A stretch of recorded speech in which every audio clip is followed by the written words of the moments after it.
Welcome to qiphyedu. Today we'll be looking at economics, paper 11, October-November 2022. All right, let's start. Okay, so for the first question, an economy is changing from a planned economy to a market economy.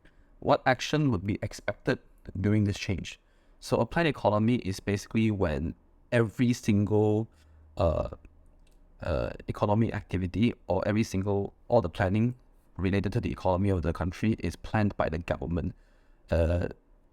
Price mechanism and the market forces have no rights or no say in how the country's economy is going to turn out. And then a market economy is when the economy is it's basically managed by the price mechanism and by market forces with little to no government intervention. So it's the complete opposite of planned economy. And what action would be expected? So let's take a look at the 4 options here. All right, so first of all, it says that there will be a replacement of fiscal policy by monetary policy. Now, fiscal policy and monetary policy are both policies that are decided or set up by the government related to various things. For example, for fiscal policy, that would be the government's expenditure and also tax rates. Whereas for monetary policy, that would be when the central bank controls the money supply, interest rates, and exchange rate. So regardless of if let's say you are in a mixed economy and a planned economy, this would exist. And then in a market economy, there is little to no government intervention. So this won't be likely, and so this answer is not very correct. So A is not correct. And then for B, the replacement of multinational companies by national companies, which is definitely wrong because it says multinational companies by national companies. Now we are moving from a planned economy to a market economy, which means that there is no, we are technically saying little to no public sectors in this case. And then C, the replacement of nationalization by privatization. So this is correct because we are changing from nationalization to privatization, which means that private firms are now holding the company. And then D, the replacement of private property rights by common ownership is definitely not correct because if we are in a market economy, technically people are the ones owning the let's say you have a single house, single property should be owned by a single person. Now it's common ownership. So it's kind of like communism, and it is indeed very close to communism. So D is not correct. So answer is C. Okay. And 2, a local council provides a tap for drinking water in town. Would this make drinking water a free good? Now, water itself, technically, it is considered a free good, but we are talking about water in the ocean, water in rivers, because basically they are given, it's already there. But now because the local council provides a tap for drinking water, it now ends up becoming a public good. So C and D will definitely be wrong, right? And then the thing is, when you provide this tap, the tap itself has to be made from scarce resources. It's made out of metal. So metal itself is a scarce resource. So it has to be sourced from somewhere, the raw material for the metal, which is a raw material, and then used to produce this tap. So in this case, the tap is now used to provide drinking water. So it does require the use of scarce resources. So if it is possible to exclude some people from using this tap, then it is technically no longer considered public good. But now you put it in town by a local council. So A is definitely not correct. It says no, because it is possible to exclude some people from using the tap. In reality, anyone can use it. So A is not correct. And then B is correct because it does require the use of scarce resources. So B is correct. Right. Question 3. Food prices in the country increased by 20% in 3 months due to an infectious virus. And which statement about the cause of this rise in food prices is normative?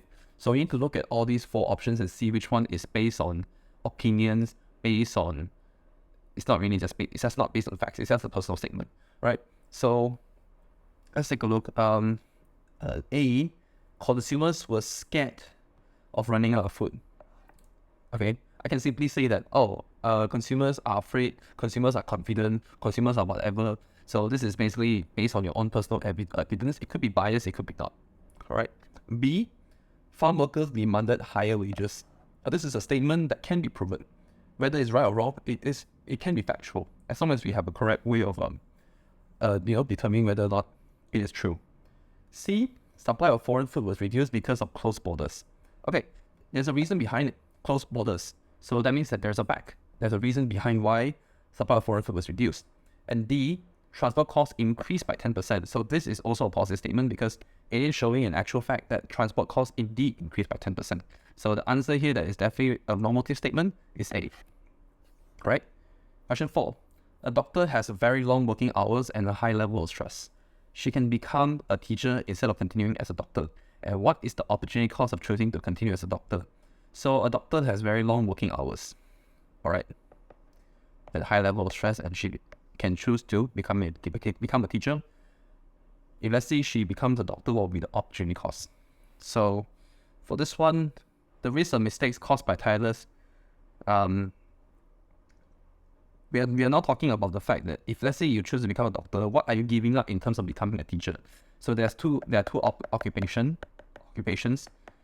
Instead of going for taking up a role as a teacher, you end up taking a role as a doctor. So now what is the opportunity cost of not becoming a teacher? So A is not correct, and B is also not correct, and C, D would be possible, but let's take a look.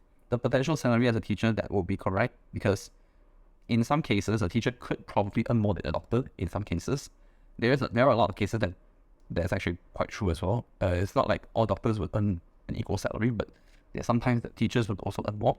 And D, the retraining cost of becoming a teacher, is not correct, because we're talking about what you give up if let's say you were to not become a teacher. Now she can become a teacher.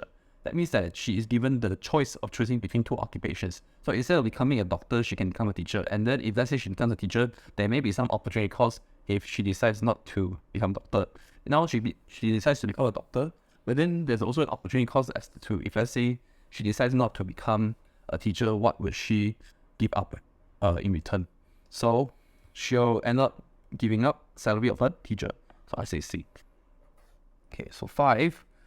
When will the demand curve for motorcycles shift to the left? Alright, so demand curve, this is our S, this is our D curve, and then we shift to the left, that'll be something like this. That becomes D1. So what would cause the demand curve for motorcycles shift to the left? So A, B, C, D. Let's take a look at all 4.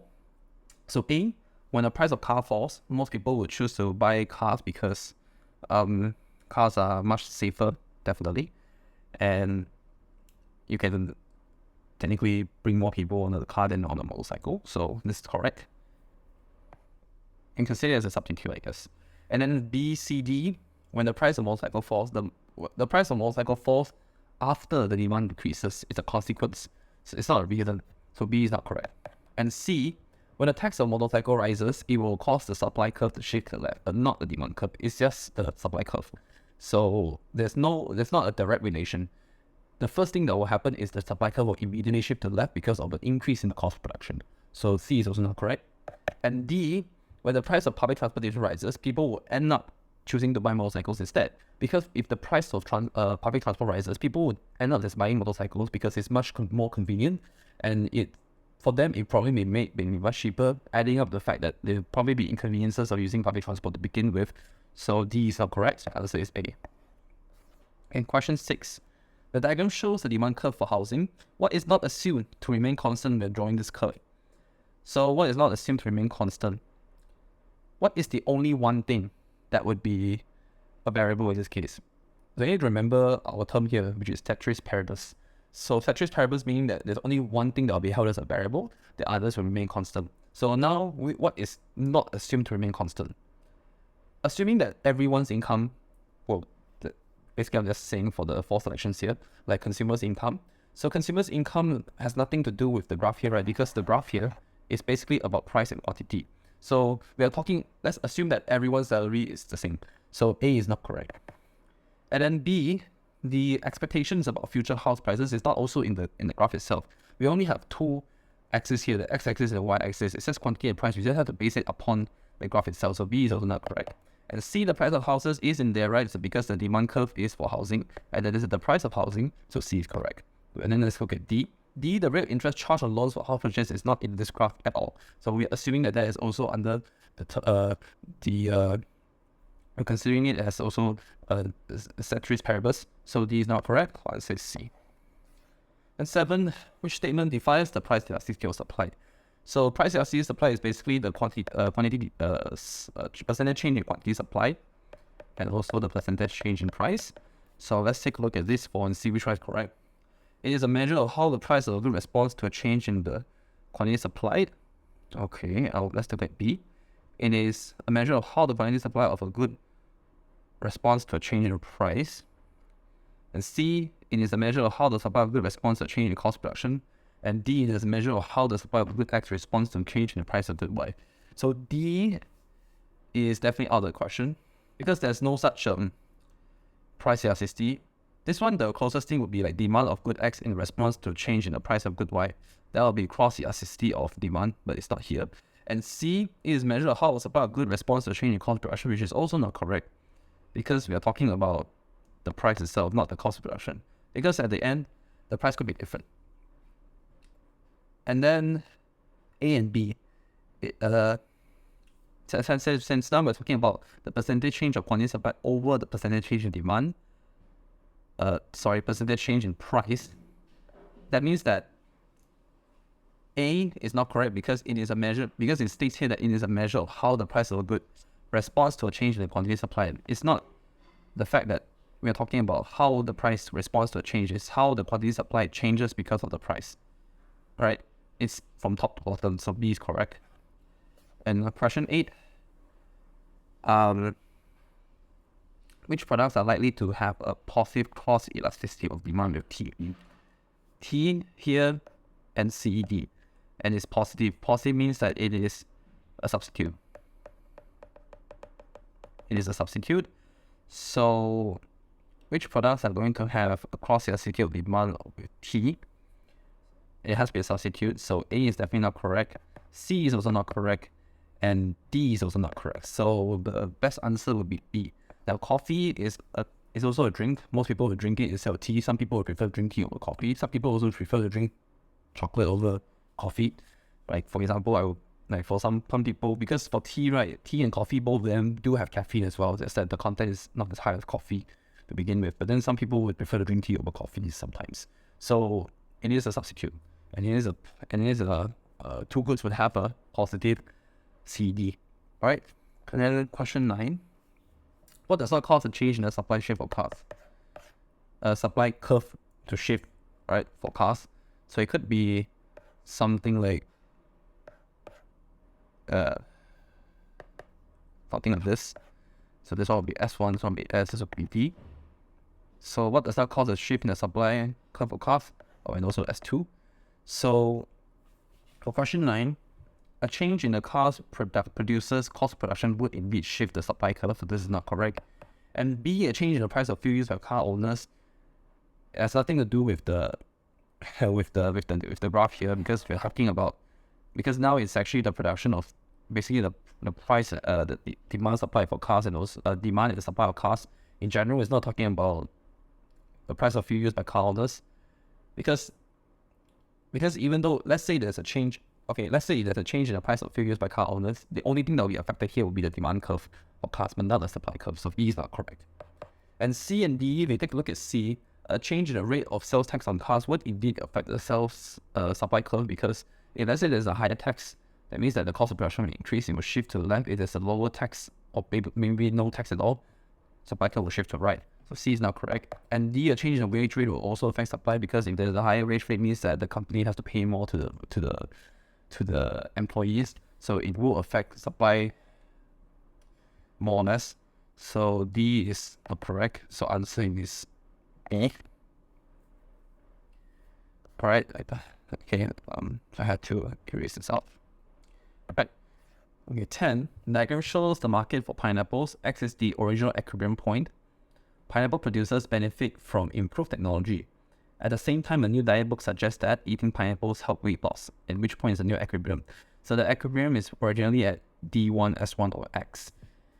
The pineapple producers benefit from improved technology, so that's an increase in supply. A new diet book suggests that eating pineapple helps weight loss, so increased demand, so answer is C. Okay, so for question 11, the diagram shows the impact of a fall in the price of oil that will lead to a fall in energy costs for many manufacturers. and what will be the impact of this change on consumer and producer surplus. Alright, so you can see the supply curve shifts from S1 to S2. So instead of like some way, I'm just going to label it A.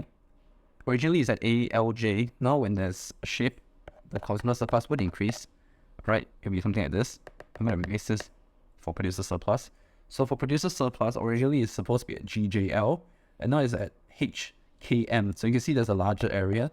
So when there's a larger area, this means that the difference between what the suppliers are willing to supply at that price is, and also what it's actually supplied for will be different. And you can see that this is mainly because you can see that the gap is just wider. It's just wider in general. So both of them rise. So answer is D. Okay, 12. When is the supply curve for car manufacturing firm most likely to be price elastic? Alright, so if the supply curve is elastic, first of all, the item must not be perishable, which means that the cars are indeed not perishables.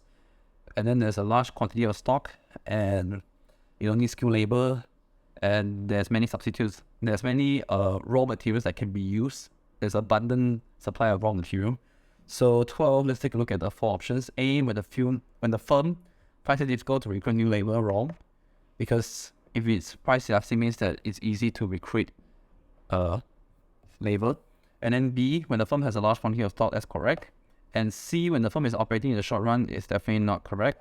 Because if it's in the short run, it's more likely to be less elastic. It's only going to be more elastic in the long run. And D, when the firm is operating near to full capacity. If the firm is operating near to full capacity, that means it's basically almost inelastic, because if it's at full capacity, it means that there's no more space to increase for an increase in capacity. So D is not correct, so answer is B. And 13, the diagram shows the market for electric steel plated switches used in new houses. What could not have caused the market equilibrium position to change from X to Y? So there's an increase in demand. And then the 4 options here will be A, increasing the availability of loans for buying houses. Okay, this is correct. And B, granting a subsidy for producers of bricks. So this one has nothing to do with increase in demand, because you grant a subsidy for producers of bricks. But here the market is for electric steel plated switches. So the producers of bricks, if let's say there's a subsidy, then you can build more houses in general, but it doesn't really affect the market for electric steel plate switches, so B is not correct. And C, removing sales tax on electric switches would indeed shift the supply curve to the right, and at the same time the price would decrease.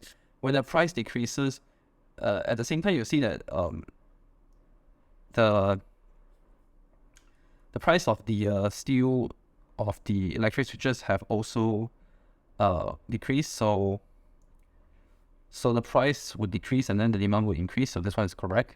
And then D, removing tariffs on imports of wood, there's not really nothing to do with electric steel plate switches, so it's not correct, for answer is C.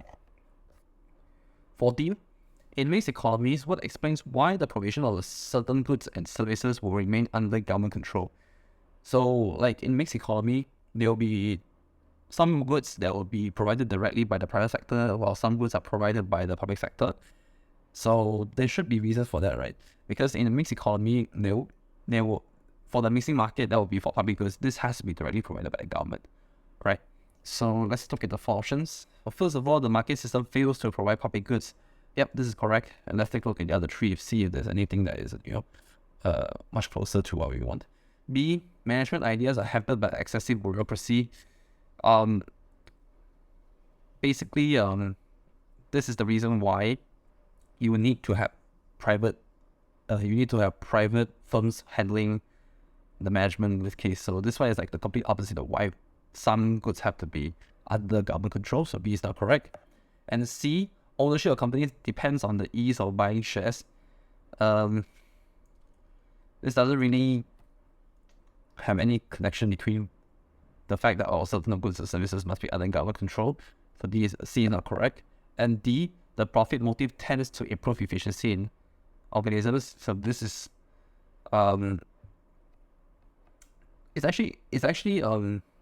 yes, it's true that the profit motive tends to improve efficiency in organizations, but it doesn't explain why some goods and services have to be under government control. There's no direct connection. But then, it does mention that most private firms, their objective is to maximize profit.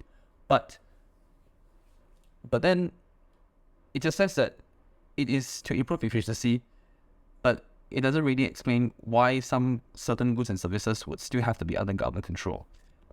So yes, it does improve efficiency, but it doesn't mention that you have to give up producing some goods in order to increase their efficiency. So answer is A. That will be the closest one that we found. Question 15, the diagram shows the percentages of those on low pay and those on extremely low pay in the country from 1976 to 2012. A national minimum wage was introduced in 1999.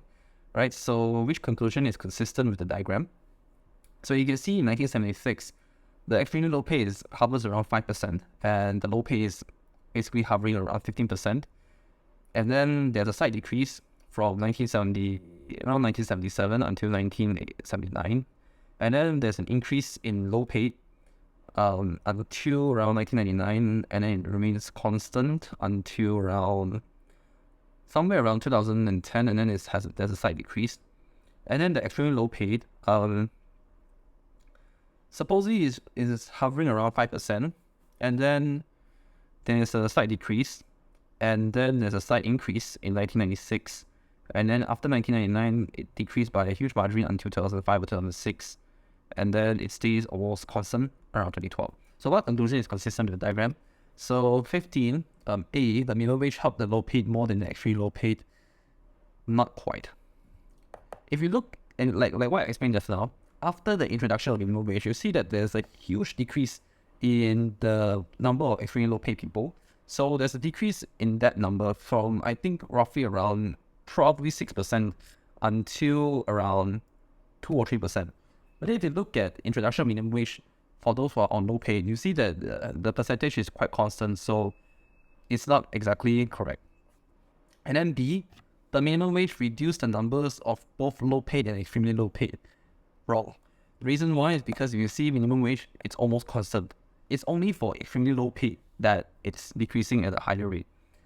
And then C, the minimum wage reversed the trend in low pay of the previous 20 years. The reason why this is correct is because supposedly there's an increase in the number of people that are paid like on a low salary, but then after the introduction of minimum wage, it remained constant. So D is correct, and C is correct, and D, the minimum wage was responsible for the largest reduction of low pay in the period. Wrong. The minimum wage was responsible for the largest reduction of extremely low pay in the period. Yep. So I would say C.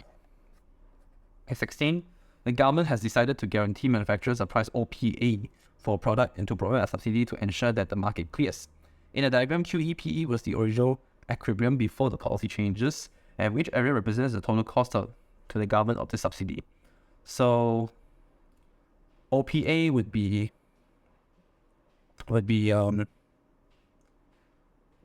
around you can see here, this would be this side, this and QA, and then you have to provide a subsidy, so the supply curve will have to shift to the right. So you look something like this. I have to move this a little bit. So you know something like this. So subsidy per unit would be the difference between PA and the difference between PB. Because now if you're able to supply at PA, that means that the quantity would also have to increase. So the quantity increased to around QA, and then the price before the subsidy would be PB, right? So the price will be PB because the demand remains the same. The demand curve has not shifted to which direction whatsoever. It just stays. So the price would decrease. But then there is an increase in supply. So now there's a difference between the price between the before subsidy and price after subsidy.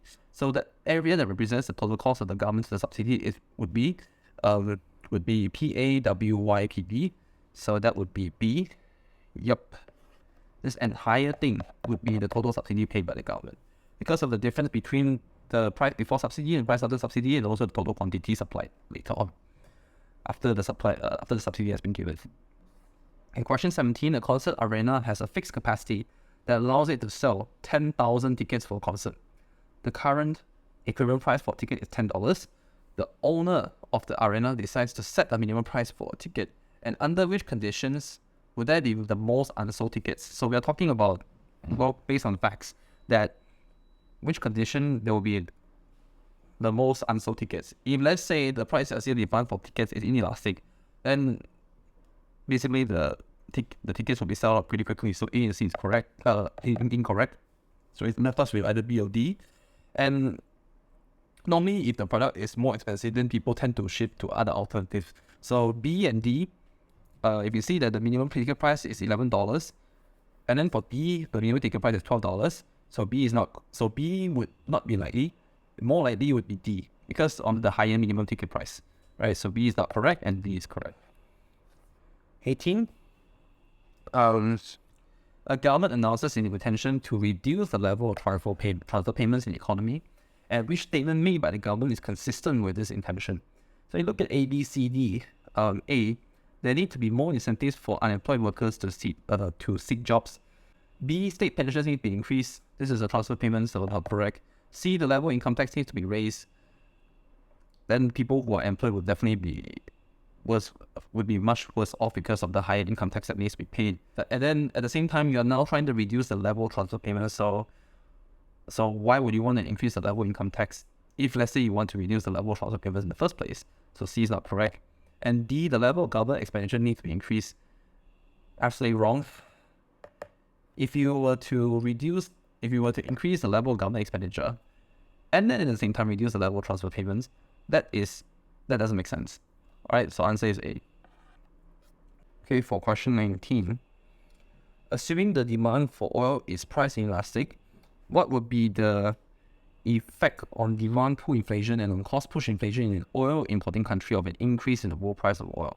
So what will be the effect of demand pull inflation and cost push inflation? Now the country itself is importing oil from other countries, and then there's an increase in the world price of oil.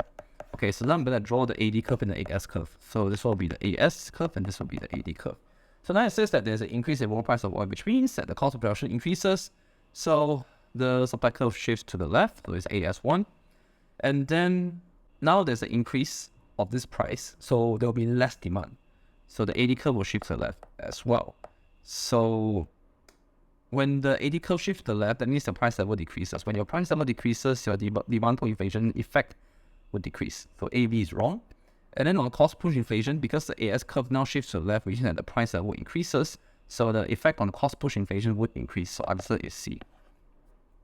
Okay, question 20.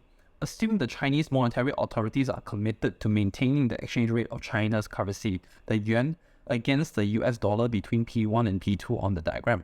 And what might they do if the supply changes from S1 to S2? Alright, so for question 20, you see that now they want to maintain the exchange rate of China's currency between these prices, right, P1 and P2. But then now, the supply curve of the yuan now shifts to the right. So now the price of yuan in US dollars has now decreased to a level below P1. So what should they do if they want the supply to go back to like between the prices of P1 and P2 around that area? So let's look at the four options here. So we have to reduce the supply of yuan, and we need to reduce the supply of yuan in order for the price to remain between P1 and P2. So A, introduce controls on China's investment overseas would be an option, because if you were to introduce controls, that means that you won't be exchanging yuan with other countries' currency, and then when you buy other countries' currency, they will have your supply. So when they have the supply of your country's currency, that means that the supply curve will shift to the right, so it will only make it worse. And B, if you lower interest rates, that means that more people will be inclined to spending on probably imports. So when they are more inclined to spend on imports, that means that they will exchange money to buy it. The money will then be exchanged for foreign currency, and then the country itself would then have less supply of the local currency, and then other countries will have more of the supply, and then this will make it worse. B is wrong. And C, if you remove tariffs on import from USA, you're basically earning less of US dollars. So it's basically just allowing people of your country to buy more items from the United States. So that means that there's an outflow of money, so it will cause the supply of your currency to increase in the international market. So C is not correct. And D, if you were to sell yuan on the foreign exchange market, it will also be the same consequence. So D is not correct, and the answer is A. 21. The diagram shows the demand and supply curves for solar panels in the United States. In 2018, the United States put a tariff on imported solar panels. What is the quantity of imported solar panels after the imposition of the tariff? So now, before the tariff, the price is at PE. And then after the tariff, the supply is at PT. So in this case, you can see here for question 21, the domestic supply is basically, you can see the domestic supply is here. But then the price equilibrium is the quantity itself, the quantity will be at X. But now because foreign countries are selling it for lower price, so it's at PE. So originally the demand and the supply itself, it's the difference between that and B would be MR. But after the tariff, it decreased. So when it decreases, it becomes NP, because you can see it shifts up like so. So now you need to pay more, but you pay DT instead of PE. But then you don't have to pay for the equilibrium price, so the quantity will not decrease to that extent. So now the quantity of imported solar panels would be NP, right? And then question 22, the diagram shows initial equilibrium positions at Y1, P1, which diagram reflects the impact of an economy of higher unit wage costs and an improvement in the balance of trade. So which diagram reflects the economy of higher wage unit costs? Improvement in balance of trade. Improvement in balance of trade. Balance of trade is when there's an improvement, that means that the volume of exports will be more than your imports. So if let's say the AD curve shifts to the left, it's completely wrong. So A and D is wrong. And then let's look at B, C. So if let's say the economy now has to pay a higher wage, that means your firms have to pay a higher wage, the aggregate supply curve will have to shift to the left. So you can see for B, the supply curve shifts to the left, and then for C, the aggregate supply curve shifts to the right. So C is wrong, I'll say it's B. Okay. Question 23, the table shows information from the current account of the balance of payments for Canada and Singapore in 2019. What can be concluded from the table? So you can see for exports of goods, for export of goods, Canada is basically at 448,360 million, and for Singapore that'll be 440, so export of goods is lower. And then for imports of goods, Canada is higher, all right. And then that means that it's okay. Net exports would be negative. For Singapore, that would be positive. And then export services for Canada would be 100,350. And then for imports would be 115, so it's also negative. And then for net services would be, for Singapore would be positive because the imports is lower than your exports. And then primary income balance for Canada is negative 3475, and then the secondary income balance is negative 2060. And then primary income balance for Singapore is negative 34340, and the secondary income balance is negative 6280. Now what can be concluded from the table? Canada exported more goods than Singapore, wrong. Canada imported more than Singapore. B, Canada and Singapore had current account deficits, wrong. Only Canada has the current account deficit. And C, Singapore had a surplus on its trade goods and services, correct, as we can see from the graph here. And D, Singapore imported cheaper goods than Canada. There's no data, no evidence to support that, so D is wrong, and I'll say C. Okay, D. What is a measure of a country's terms of trade? So terms of trade has to be calculated by the price index of your exports over price index of imports times 100. So answer is A. And 25. What is likely to cause an increase in the exchange rate of the economy? So everything that says there's an increase in inflation or increase in price level, all of them are wrong. So A is definitely wrong because it says there's an increase in demand for inflation. And then for B, it says there's an increase in national income. If there's an increase in national income, it doesn't exactly have to be the fact that there's an increase in exchange rate. It doesn't exactly have to be that way because if let's say there's an increase in aggregate demand, there will also be an increase in national income, but it will cause inflation as well. So we look at others first. So C, a decision of the central bank to raise money supply would result in an increase in inflation or a decrease in exchange rate in that case, wrong. And D, a discovery of natural resource that replaces imports, correct. Because if there's a discovery of natural resource that can replace imports, you don't have to import from other countries, and then your aggregate supply would increase, which will reduce price level and also at the same time increase your national output or national income. So B is wrong. Answer is question 26. What is likely to explain an increase in the deficit of a country's current account balance of payments? So deficit, so when your outflow is more than your inflow. So A, an increase in government foreign aid to countries abroad, this is correct.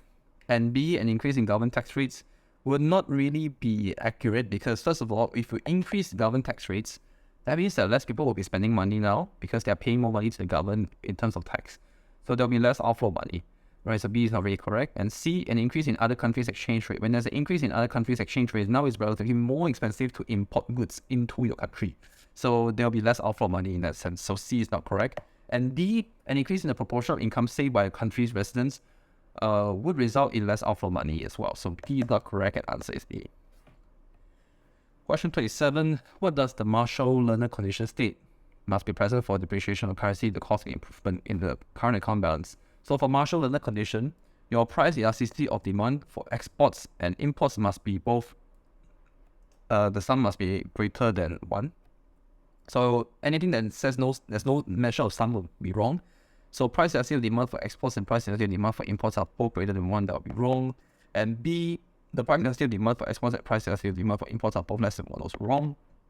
And that's left us with C and D. That'll be the sum. So let's see which one says greater than 1, that will be C. D says less than 1, so D is wrong and C is correct. Okay, question 28. To encourage people to work, a government increases the minimum income level at which people start to pay income tax. So income tax and government increases minimum income level.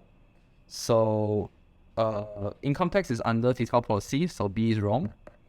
And then increase minimum income level, the government increase minimum income level. So that means that the government is trying to improve, doing some policies here. So this would be under supply side policy. And so there's no mention of any monetary policy here. There's no interest rates, no money supply, no nothing. So C and D is also wrong. So answer is A. Okay, 29. Raising interest rates is proposed to reduce a balance of payments deficit, and which justification for this action is not valid? A, it will attract more foreign currency inflow, correct. B, it will encourage exporters to find new foreign markets. Yep, correct. And C, it will lower the level of imported consumer goods. That is correct as well. And D, it will put downwards pressure on the exchange rate. Wrong. It will increase pressure on the exchange rate because you are raising interest rates. So at the same time, it would also increase exchange rate. So it will not put downward pressure, it will just put upward pressure, right? And then question 13, which combination of exchanges is most likely to result in a fall in the country's inflation rate? So this is when your exchange rate is high, your interest rate is high, and your money supply is low. So everything that has low exchange rate is wrong. Okay, and then there's higher exchange rate, and if let's say there's something that says low interest rate, is also wrong. So let's look at which one that will be. B says that the interest rate is higher. C says the interest rate is lower. So C is wrong. So answer is B. All right. So there will be a higher exchange rate, higher interest rate, and low money supply that will result in a fall in the country's inflation rate. All right. So this will be the answer. And that's it for today's paper. So I hope that you found this video useful. Do like, subscribe, and share this video out to people who need it. And stay tuned for more videos like this in upcoming videos that will be made, which is most likely going to be another particular discussion. And till then.